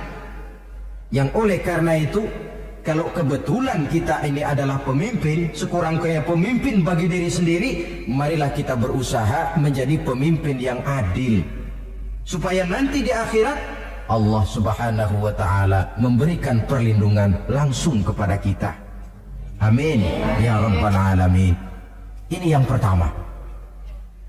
Lalu yang kedua, orang yang akan langsung mendapat perlindungan dari Allah, syab nasha'a fi ibadatillah, orang muda yang tekun beribadah kepada Allah, anak muda yang rajin ibadah. Kenapa kok Nabi bilang anak muda, bukan orang tua? Apa orang tua yang rajin ibadah Allah nggak senang? Tentu Allah senang, cuma Allah lebih senang lagi kalau ada anak muda yang rajin ibadah. Sebab apa? Kondisi psikologis. Kalau ada orang tua rajin ibadah itu mah pantas, emang udah waktunya. Ada orang sembayangnya rajin, masuk masjid, masuk maghrib, keluar isya, malam tahajud, tahlilnya mantap. Umurnya berapa? 70. Nggak istimewa, itu memang sudah mestinya. Lagian kalau sudah 70 masih bandel aja, kapan mau taubat? Tapi kalau ada anak muda, darahnya masih mengalir dengan panas, dia masih berusaha mencari bentuk-bentuk kepribadian dalam dirinya, dia masih mudah terpengaruh oleh lingkungan, tapi dia sanggup memblokir itu, disalurkannya di jalan Allah, dia tekun beribadah. Allah cinta betul pemuda semacam itu, sehingga nanti di akhirat mereka langsung mendapat perlindungan dari Allah Subhanahu wa ta'ala. Selalu pembangunan yang mengarah kepada modernisasi diikuti dengan proses pergeseran nilai. Dalam kondisi semacam ini, kehidupan remaja pemuda yang masih mencari identitas dan pembentukan kepribadiannya mudah terpengaruh oleh hal-hal yang ada di sekelilingnya. Sehingga sangat boleh jadi apa yang dianggap orang dulu tabu lalu dianggap biasa. Yang aneh-aneh malah dijadikan model. Yang dilarang malah nekat diterjang. Di mana norma dan kaedah-kaedah moral tidak lagi mendapat perhatian yang wajar. Dalam kondisi semacam ini terjadilah proses peluncuran moral, dan hampir di mana-mana kehancuran suatu bangsa dimulai dengan kehancuran moral daripada generasi mudanya. Oleh karena itu, pemuda yang tekun ibadah ini sangat positif dampaknya dalam kerangka pembangunan umat. Pak, ibadah itu apa sih? Kalau jadi pemuda yang tekun ibadah, apa kemana-mana mesti bawa tasbih? Mungkin. Apa mesti pakai peci terus? Boleh jadi. Apa kemana-mana mesti pakai kain sarung? Ya tidak juga. Ibadah kan artiannya luas. Segala perbuatan yang diperintah dan karenanya bertujuan mencapai ridho Allah, itu bernama ibadah. Kalian remaja berangkat menuntut ilmu, pergi pagi pulang siang, membekali diri menuntut ilmu, itu ibadah. Kalian pulang ke rumah, ibu bapak memerintah taat kepada orang tua, ibadah. Membersihkan lingkungan, ibadah. Bahkan jaga di waktu malam pun, kalau untuk dengan niat bismillah, saya jaga malam ini untuk ketenangan rakyat supaya mereka tekun dan tenang melaksanakan ibadah, itu tercatat sebagai amal soleh yang bernilai ibadah. Jadi tidak cuma sekedar sujud, tidak cuma sekedar baca Quran, seluruh aspek kehidupan manusia yang diperintah Allah dan yang bertujuan mencari ridha Allah itu bernilai ibadah. Pemuda yang tekun melaksanakan ibadah kepada Allah. Apalagi terutama adik-adik remaja yang hadir pada kesempatan ini, masa muda itu masa yang paling indah memang. Sampai orang Kulon bilang, there is not delightful memorize. Iya, barat itu kan Kulon. Saya lebih senang pakai orang Kulon saja. There is not delightful memorize and in the youth moment. Bahwa tidak ada masa yang lebih indah selain masa muda. Tapi masa muda yang katanya indah itu sebentar. Sebentar sekali. Kalau kita tidak pandai memanfaatkannya dengan sebaik-baiknya, boleh jadi dia akan hilang tanpa sesuatu yang ada artinya buat hari depan. Dan hari depan itu sebagian besar ditentukan oleh masa muda sekarang ini. Karena itu kepada yang muda saya berpesan, pergunakanlah masa muda itu dalam ketekunan beribadah kepada Allah. Ibadah dalam artian yang seluas-luasnya. Jangan seperti pepatah orang itu. Kelapa muda katanya kupas-kupasin, kelapa tua tinggal batoknya. Selagi muda puas-puasin, udah tua tinggal bongkoknya. Iyalah, kalau dipuas-puasin dalam arti yang positif, boleh. Mumpung masih muda, puas-puasin nuntut ilmu. Mumpung masih muda, puas-puasin ibadah. Mumpung masih muda, puas-puasin berbakti kepada kedua orang tua. Puas-puasin dalam artian yang positif, tentu saja bagus. Tapi kalau puas-puasin dalam arti menghambur umur untuk sesuatu yang mubazir, bergadang di pinggir-pinggir jalan, lalu mulai berkenalan dengan morfin, narkotik, ganja, terperangkap oleh budaya-budaya modern yang menyesatkan, terpancing oleh model-model baru yang kelihatannya menarik tapi sebenarnya tidak bermanfaat. Entah pada akhirnya akan mendatangkan penyesalan kepada kita saja. Coba, belakangan ini saya dengar di Jakarta akan ada satu festival yang disebut Festival Ngeceng.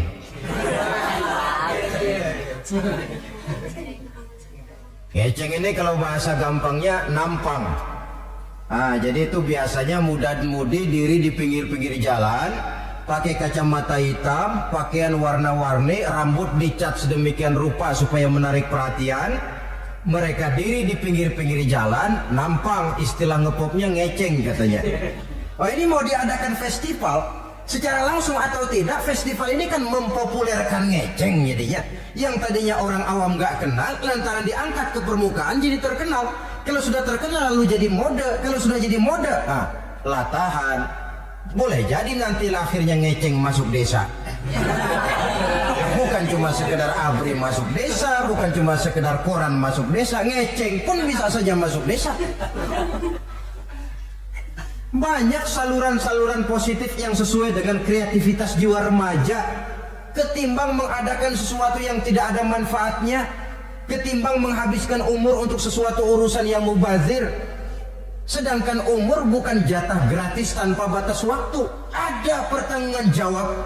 Umurmu kau habiskan di mana? Masa mudamu kau selesaikan di mana? Itu akan dimintakan pertanggungan jawab. Nah, pemuda yang tekun ibadah kepada Allah, dampak positifnya apa? Dia punya sandaran vertikal kepada Allah. Jiwanya besar, jiwanya mandiri. Dan ini yang kita perlukan. Pemuda yang siap jadi pelopor, bukan pengekor. Pemuda yang sanggup mandiri dan bukan membanggakan keturunan leluhurnya. Kata pepatah, wa khairun nasi zu syarafin qadimin aqama li nafsihi syarafan jadida wa syarrun nasi zu khumulin idza fakhartahum zakarul jaduda. Generasi yang baik adalah generasi yang punya kejayaan masa lalu dan buat mereka sendiri mereka mampu mendirikan kejayaan yang baru. artinya nenek moyangnya memang orang-orang terhormat, tapi dia mampu mendirikan kehormatan itu bagi pribadinya. Sebaliknya, generasi yang paling jelek adalah generasi pemalas, yang kalau orang lain kelihatan lebih hebat, dia sebut-sebut nenek moyangnya. Lo sih belum apa-apa, bapak gua dong, bapak gua katanya. Lu sih belum apa-apa, om saya dong, tante saya dong. Kerjanya cuma membangga-banggakan leluhur, dia sendiri tidak ada apa-apanya. Ini generasi yang paling jelek. Kalau orang kelihatan lebih hebat, dia sebut leluhurnya, sementara dia sendiri nol nilainya tanpa ditunjang oleh fasilitas leluhurnya. Pasukan pemuda mandiri macam ini yang kita perlu. Bukan sekedar pasukan pemuda oke bos, kulun nuwun, yes sir, yes man, kumaha juragan wae.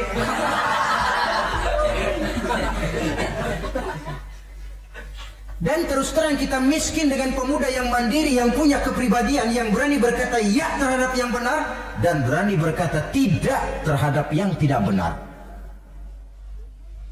Dari mana ini didapat? Sandaran vertikal dalam bentuk ibadah kepada Allah akan memantapkan jiwa, membersihkan hati, sehingga dia akan berfungsi seperti radar.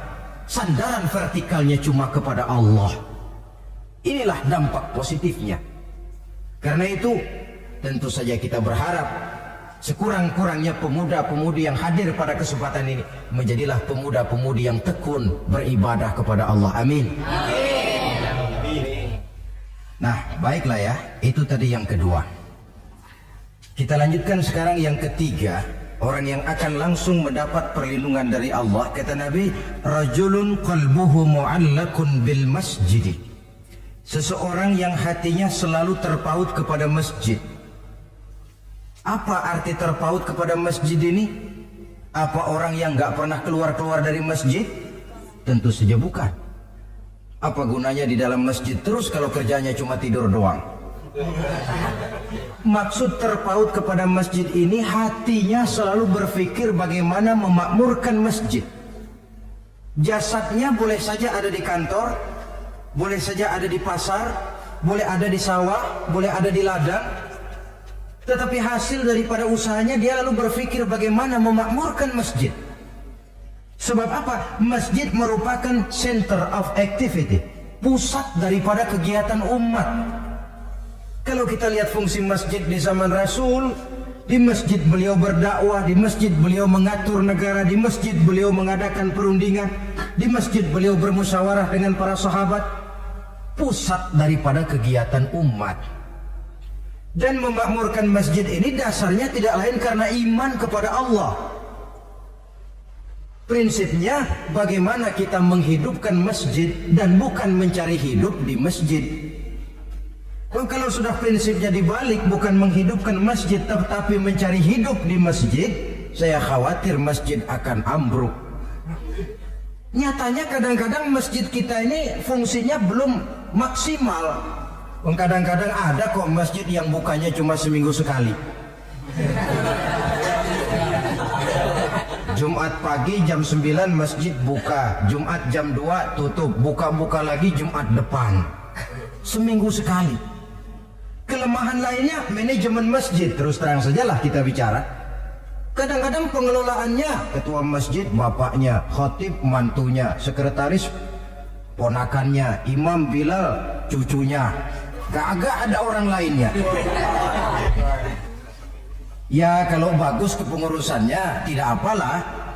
Tapi kadang-kadang kelemahannya ialah bagaimana menciptakan manajemen masjid yang baik sehingga masjid bisa berfungsi sebagaimana fungsinya di zaman Rasulullah sallallahu alaihi wasallam.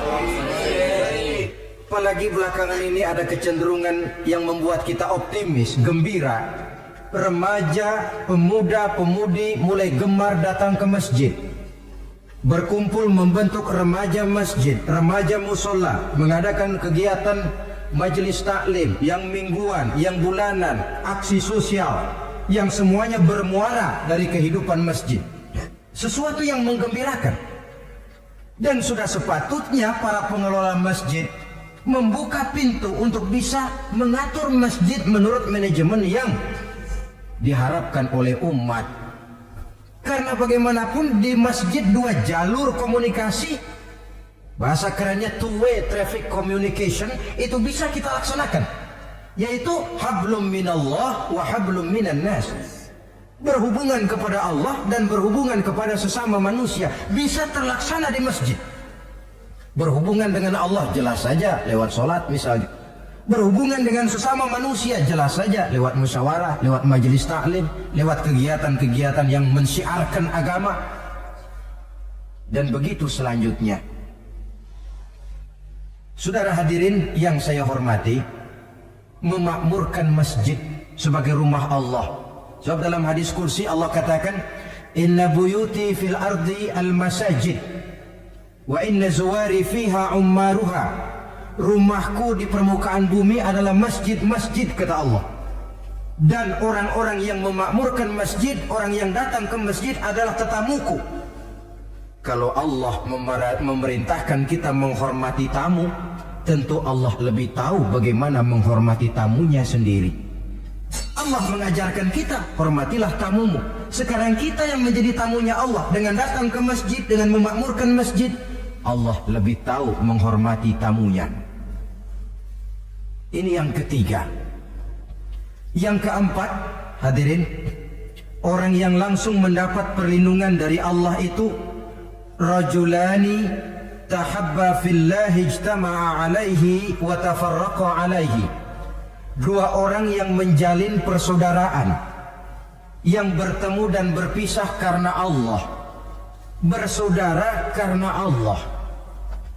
Bukan karena orang punya pangkat tinggi lalu kita temani, bukan karena orang kaya lalu kita dekati, tetapi karena Allah. Kau di jalan Allah, mari kau saudara saya. Kau keluar dari jalan Allah, maaf sajalah, bawalah dirimu sendiri, saya akan membawa diri saya. Lebih baik sendiri daripada berteman jahat. Berdua memang lebih baik daripada sendiri, tapi sendiri lebih baik daripada berteman jahat. Maksudnya apa ini? Sederhana dalam benci, sederhana dalam cinta. Ukurannya Allah. Al-Quran mengisyaratkan, wa asa an tuhibbu syai'an wa huwa syarrul lakum, wa asa an takrahu syai'an wa huwa khairul lakum. Sangat boleh jadi, kata Allah, kamu menyenangi sesuatu padahal akibatnya tidak baik bagi kamu. Dan sangat boleh jadi kamu membenci sesuatu padahal akibatnya baik bagi kamu. Nah, mari kita lihat.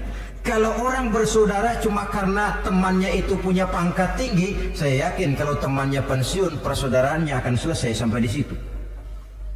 Kalau kita mencari teman cuma karena dia kaya, suatu saat dia jatuh bangkrut, jatuh miskin, persaudaraan akan selesai sampai di situ. Tapi kalau karena Allah yang bisa memisahkan kita apabila orang sudah keluar dari jalur yang diridhoi oleh Allah Subhanahu wa taala. Oleh karena itu, kepada semua hadirin, mari menjalin persaudaraan dalam bentuk ideal yang diajarkan oleh Islam, nilai persaudaraan yang diikat oleh akidah. Kalaupun harus benci, bencilah sederhana, tidak habis-habisan ngebenci orang. Kalaupun harus cinta, cintalah sederhana. Boleh jadi yang hari ini kita benci bukan main, besok kita senangi. Mungkin yang hari ini kita cintai mati-matian, besok sudah berubah menjadi yang kita benci. Sederhana saja, tidak usah berlebih-lebihan.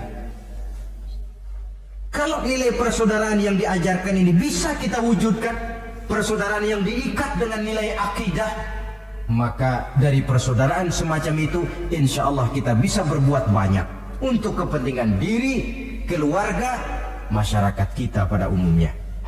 Ini kelompok yang keempat. Orang kelima yang nanti langsung mendapat perlindungan Allah, rajulun da'athu imra'atun zatu mansibin wa jamalin ila nafsiha faqala inni akhafu Allah rabbal alamin. Seorang laki-laki, kata Nabi, yang dipanggil oleh perempuan cantik. Laki-laki normal dipanggil oleh perempuan cantik. Untuk apa? Diajak melakukan perbuatan yang negatif. Tidak ada orang yang tahu. Tempatnya sepi. Apa yang terjadi? Orang ini berkata, inni akhafullaha rabbal alamin. Maaf saja, saya takut kepada Allah. Orang yang bermoral, Nanti di akhirat langsung dilindungi oleh Allah, tidak mudah jatuh oleh bujuk rayu, tidak mudah terpesona oleh wajah-wajah yang menggiurkan. Seperti dalam sejarah yang terkenal itu Nabi Yusuf alaihi salam. Kenal kan Nabi Yusuf? Nabi Yusuf itu bekerja di istana Kitfir. Kitfir ini punya istri namanya Zulaikha, orangnya cantik. Diam-diam Zulaikha ini rupanya naksir sama Yusuf. Satu hari suaminya tidak ada di rumah, pintu dikunci-kunciin. Setelah pintu semua terkunci, dia panggil Nabi Yusuf, "Hai Talak, Yusuf, sini." Kata Yusuf, "Mau ngapain?" "Pokoknya sini." "Iya, mau ngapain?" "Iya, kayak orang-orang, ngapain sih?"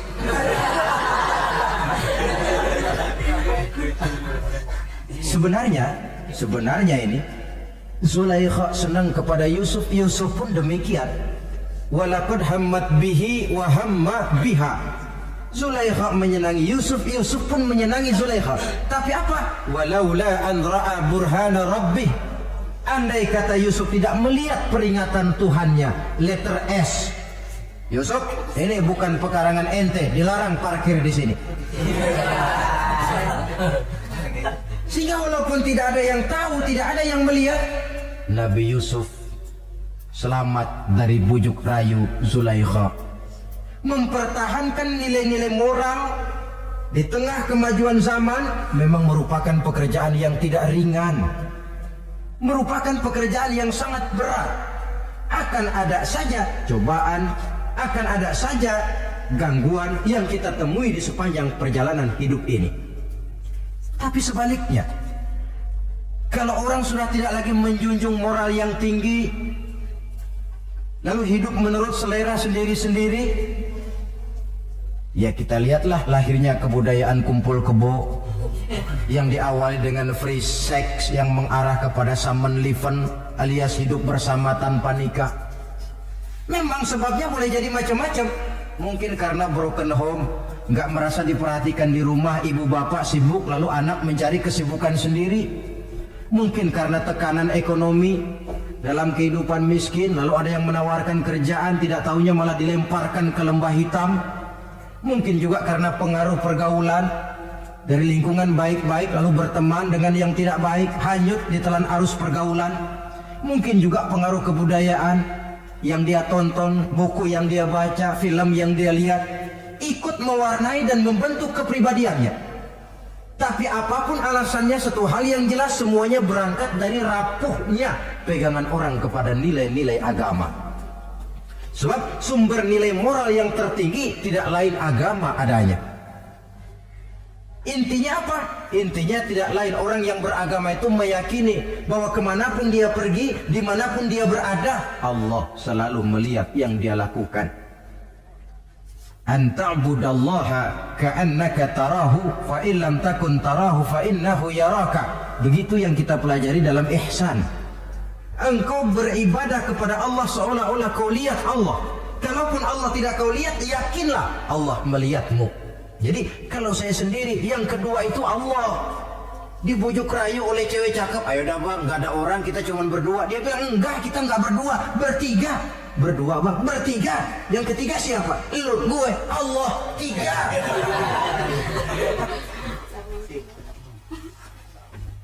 Di kantor mau korupsi, dia kasak kusuk, gerasak berusuk, cari apa yang seharusnya menjadi hak orang lain. Tidak ada yang lihat, tapi dia tidak sendiri. Saya berdua. Yang kedua, Allah. Merasakan kehadiran Allah dekat dalam hidup. Nilai moral semacam ini menyelamatkan masyarakat. Pantas kalau orang semacam ini di akhirat nanti langsung mendapat perlindungan dari Allah Subhanahu wa ta'ala. Karena itu terutama adik-adik remaja yang hadir, sebenarnya yang paling mahal dalam hidupmu adalah harga dirimu.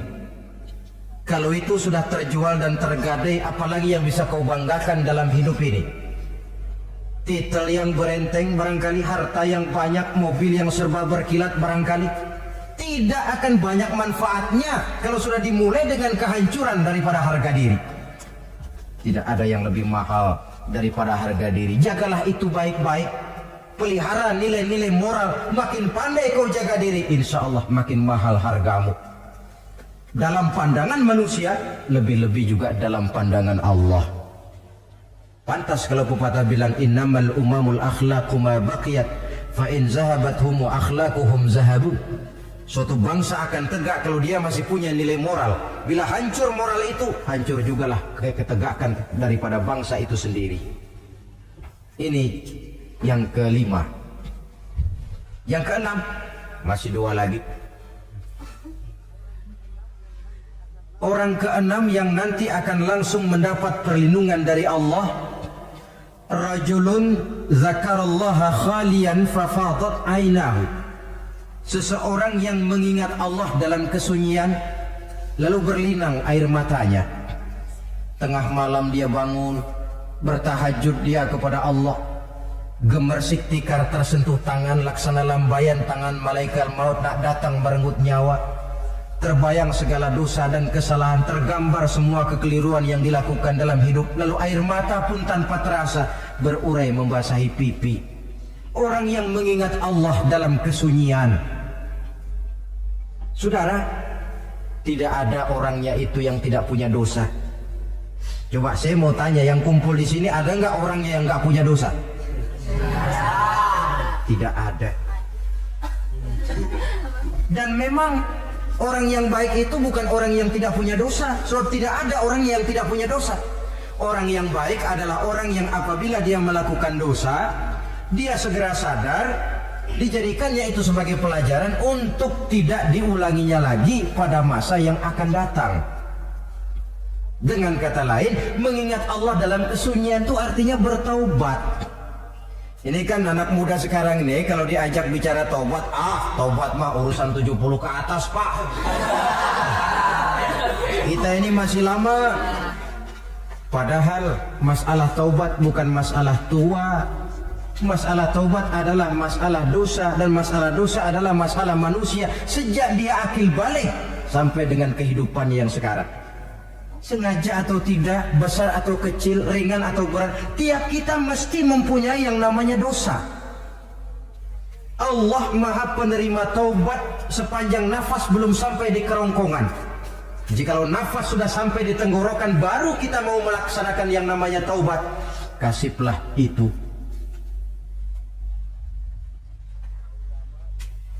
Para ulama mengatakan la saghair ma'al istimrar wala kabair ma'al istighfar. Tidak ada dosa kecil kalau ditumpuk terus, dan tidak ada dosa besar kalau diikuti dengan istighfar, permohonan ampun kepada Allah. Jadi jangan menganggap ini dosa kecil, ini dosa kecil, ditumpuk-tumpuk lah jadi gede juga. Tidak ada dosa yang kecil kalau dikerjakan terus menerus, dan tidak ada dosa yang besar kalau diiringi dengan istighfar. Dalam kehidupan ini apabila dosa sudah bertumpuk, maksiat merajalela, munkarat menjadi-jadi, Allah tidak akan segan-segan menurunkan azab. Azabnya itu bisa dalam bentuk bencana alam, banjir namanya, kebakaran merajalela namanya, gempa bumi namanya, bendungan pecah namanya, reaktor atom bocor namanya. Namanya boleh jadi macam-macam. Sebab apa? Al-Quran memberikan jaminan, wa ma kana Allahu liyu'adzibahum wa hum yastaghfirun. Allah tidak akan menurunkan azab selama di tengah masyarakat manusia masih banyak orang yang istighfar kepada Allah. Jadi hakikatnya kita ini berhutang jasa kepada orang yang rajin sujud, rajin mohon ampun kepada Allah. Lantaran mereka barangkali azab tidak diturunkan oleh Allah kalau melihat banyaknya sudah munkarat dan maksiat. Mengingat Allah dalam kesunyian, tengah malam, waktu yang mustajabah, terutama sepertiga malam yang akhir, situasinya lain. Gak percaya boleh coba, nyobakan gak bayar.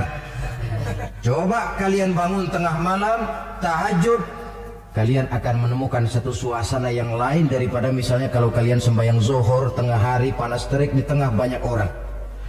Hati bergetar, Segala kekeliruan yang pernah kita kerjakan lalu terbayang, dan air mata tanpa terasa, tanpa diundang bahkan berurai membasahi pipi. Ya Allah, alangkah nikmatnya suasana macam itu, menciptakan perasaan dekat dengan Allah, terwujud kedamaian batin. Dan ini yang banyak dicari orang sekarang, yang kadang-kadang karena terlalu ingin mencari kedamaian lalu keliru jalan.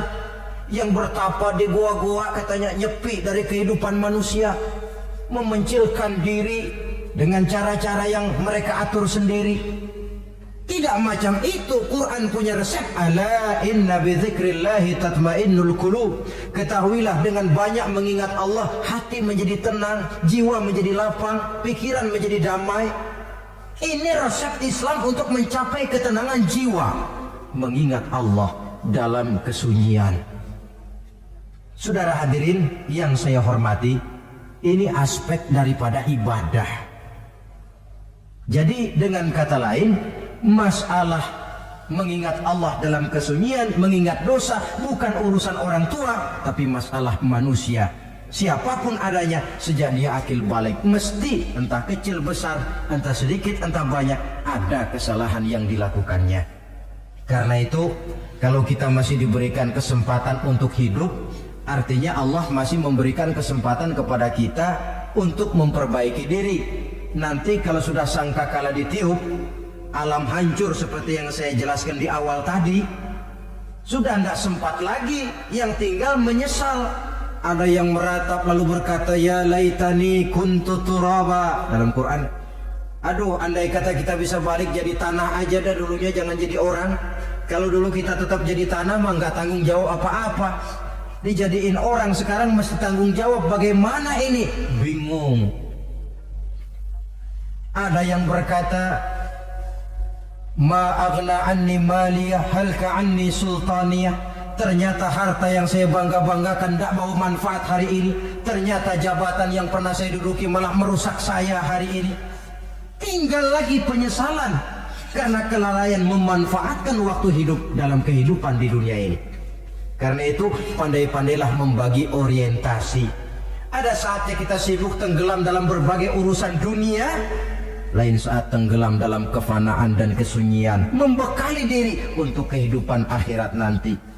Sebentar meninggalkan dunia, rekes kepada Allah, mi'raj, naik menghadap Allah, supaya terwujud keseimbangan untuk mencapai fid dunya hasanah wa fil akhirati kebahagiaan dan kebaikan di dunia maupun di akhirat nanti.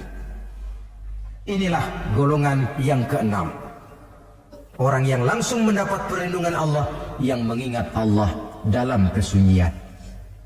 Yang ketujuh, yang terakhir, orang yang langsung mendapat perlindungan dari Allah di akhirat nanti, rajulun tasaddaqa bi sadaqatin fa akhfaha hatta la ta'lama shimaluhu ma tunfiqu yaminuhu. Seseorang yang bersedekah lalu dia ikhlas dengan sedekahnya sehingga tangan kirinya tidak tahu apa yang diberikan oleh tangan kanannya. Orang yang pemurah, orang yang menyadari bahwa apapun yang dia punya dalam hidup ini cuma sekedar titipan. Fungsinya lalu seperti keran, menyimpan air tapi untuk disalurkan lagi kepada orang yang memang memerlukannya. Alangkah nikmatnya kalau Allah memberikan kepercayaan kepada kita untuk menjadi penyalur, distributor rezeki. Kalau kita ingat kemari, berpikir ke sini, kita tidak akan sayang lagi. Enak saja yang peras keringat banting tulang cari rezeki saya, sampean datang-datang mau minta. Lah, mungkin rezeki dia tapi lewat tangan kita. Satu kehormatan dari Allah kalau kita dijadikan seperti keran, menyimpan air tapi tidak untuk dirinya sendiri, disalurkannya kepada orang-orang yang memang memerlukannya. Tidak ada orang jatuh bangkrut lantaran bersikap pemurah, dan tidak ada orang jadi kaya raya lantaran dia bakhil atau pelit bin kikir alias medit.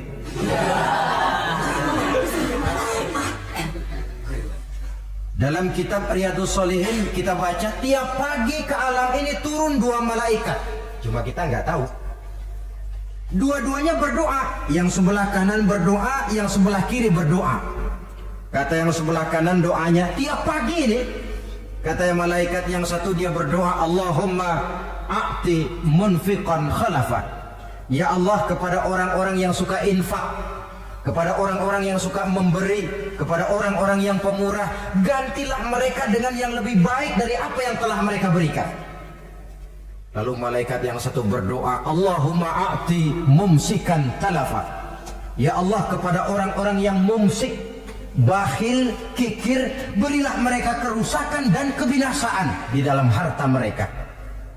Maka lihat sajalah, orang kaya tapi pelit, ada saja jalan yang kira-kira duitnya bakalan jadi keluar dan gak ada pahalanya. Apa kena musibah lalu berobat sekian juta, apa kemalingan, apa ditipu orang, ada saja cara duitnya keluar yang gak ada pahalanya. Inilah prinsipnya Allah mencintai orang pemurah. Dalam hadis kursi, uhibbu ahlas sakha wa hubbi lil faqiri sakhi asyad. Aku cinta kepada orang yang pemurah, tapi aku lebih cinta kepada orang miskin yang pemurah. Orang kaya pemurah Allah cinta, orang miskin pemurah Allah lebih cinta. Kenapa? Nilainya lain.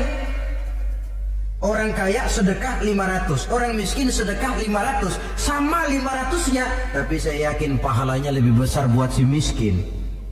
Kenapa? Buat orang kaya 500 apa artinya? Sekelebatan.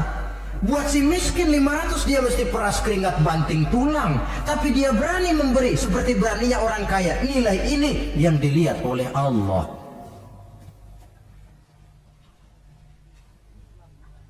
Islam mengakui hak milik pribadi, tapi harus berfungsi sosial. Di dalam harta yang kita miliki itu ada haknya masjid, ada haknya yatim, ada haknya madrasah. Dan Allah subhanahu wa ta'ala bisa, saya katakan di awal tadi, merubah nikmat menjadi azab kalau kita tidak pandai mensyukurinya. Bersyukur kalau diberikan harta artinya mempergunakan harta itu sesuai dengan kehendak yang memberinya. Allah memberikan harta kepada kita. Apa yang Allah kehendaki? Supaya harta itu berfungsi sosial. Milik pribadi silahkan, tapi berfungsi sosial dalam kehidupan. Kita terus terang saja, umat Islam ini bukan tidak punya potensi, tapi tidak pandai menginventarisir potensi. Apa tidak ada orang Islam yang kaya? Banyak. Yang belum banyak yang mau berbuat atas nama dan untuk kepentingan agamanya. Kalau buat pribadinya berani bukan main. Itulah yang sering diungkapkan orang, pembangunan pesantren terlunta, ya asrama yatim piatu tidak terurus. Ada orang membangun masjid, meletakkan batu pertama sekaligus jadi batu terakhir. Setelah itu la yamutu wa la yahya, mau dibilang hidup tidak kelihatan geraknya, mau dibilang mati pun tidak ketahuan kuburannya. Kurangnya kesadaran akan arti amanah dan titipan dari Allah. Lahirlah korun-korun abad 20. Kalian tahu sejarah korun? Saking kayanya korun, kunci gudang hartanya itu saja onta yang bawa. Itu baru kunci itu, onta yang bawa. Ketika orang tanya, anna laka hadza ya korun, hartamu begini banyak dari mana kau dapat korun? Ya saya usaha, tidak ada hubungannya sama Tuhan katanya. Apa yang terjadi? Lantaran kekurang ajarannya melupakan nikmat, korun dan seluruh harta bendanya ditenggelamkan Allah oleh gempa bumi. Makanya orang sekarang kalau dia macul ketemu harta, apa katanya? Gue dapat harta karun. Peninggalan si korun itu barangkali dahulunya. Saudara-saudara, oleh karena itu kalau kita oleh Allah diberikan amanah berupa harta, pandailah bersyukur dan jadilah orang yang ikhlas dalam bersedekah. Nah, inilah pertemuan kita pada kali ini. Walaupun singkat, mudah-mudahan sekali lagi kita termasuk salah satu di antara 7 golongan yang di akhirat nanti langsung mendapat perlindungan dari Allah. Amin. Terima kasih banyak atas segala perhatian. Mohon maaf atas segala kekurangan. Usikum wa nafsi bitaqwallah. Wassalamualaikum warahmatullahi wabarakatuh. Waalaikumsalam.